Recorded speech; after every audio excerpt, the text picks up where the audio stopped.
Salut et bienvenue dans cette vidéo.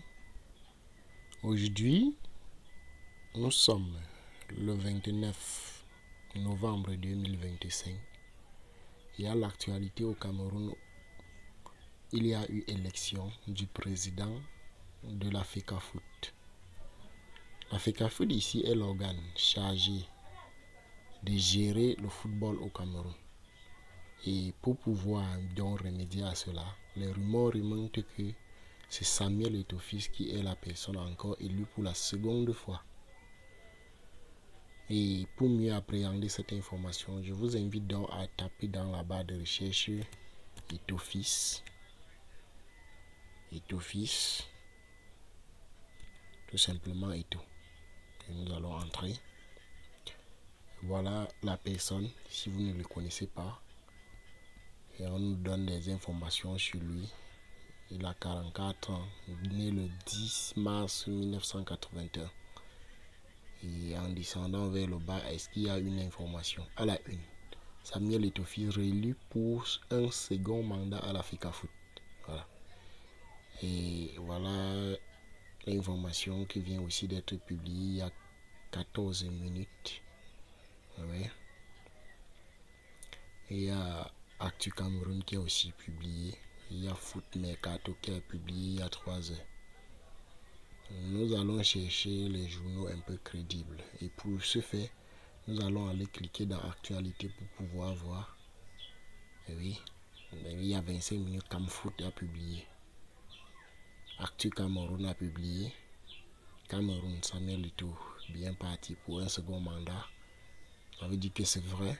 Cameroun, Samuel Eto'o, réélu à la tête. Ça veut dire que c'est l'information qui est vraie. Assez de personnes l'ont déjà fait en publication. Nous allons donc prendre, j'ai même oublié, il y a un autre côté, donc c'est deux côtés en fait. Ici, nous avons aussi l'information de RFI, Samuel Eto'o. Je préfère RFI puisque c'est un peu plus crédible quoi. Je clique sur pour RFI. Voilà l'information. Cameroun. Cameroun, Samuel Eto'o-Fils face au veto du ministère des Sports. Réélu ou écarté sous la pression du gouvernement. 3 ans après son arrivée à la tête de la FECAFOOT. Samuel Eto'o-Fils brigue un nouveau mandat dans un climat explosif alors que l'Assemblée générale élective est maintenue. Le ministre des Sports demande son annulation et dénonce un processus irrégulier, ravivant la guerre ouverte entre le pouvoir politique et la fédération. Vous voyez, voilà Eto'o-Fils. Regardez la posture du président ou alors la posture du ministre. Et maintenant, il y a une information qui m'intrigue dans cette affaire.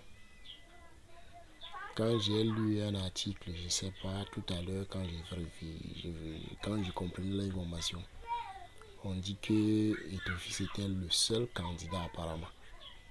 Maintenant, est-ce que pour un grand pays de 30 millions et que l'organe, c'est seulement l'organe comme la FECAFOOT qu'on connaît tout le monde, tous les jeunes sont intéressés par le football, on veut comme ça dire qu'il n'y a personne qui voudrait être aussi président de la FECAFOOT sous le règne d'Eto'o.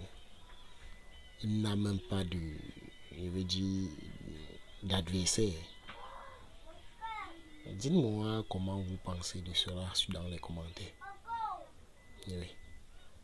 Donc, je pense que voilà les informations. Si nous partons sur un autre article,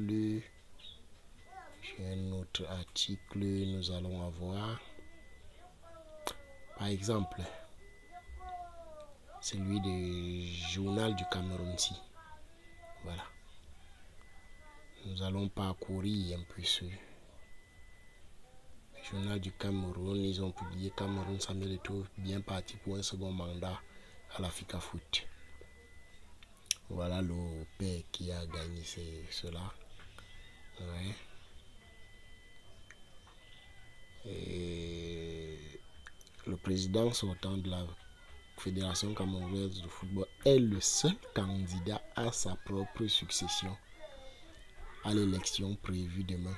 Voilà. Donc ils ont publié cet article, c'était hier. Voilà. C'est pourquoi elle dit les rumeurs sont montées. Seul candidat comment? Le centre technique de la CAF à Bankomo, commune située à une vingtaine de kilomètres de Yaoundé, abrite une assemblée. Ceci, bon, voilà toutes les informations. Vous pouvez prendre la peine de lire. Oui. Vous voyez, seul candidat. Pour moi, ça fait froid. Ça fait vraiment froid. Bon, j'attends vos commentaires. Et à la prochaine donc pour une nouvelle vidéo. Veuillez vous abonner et partager.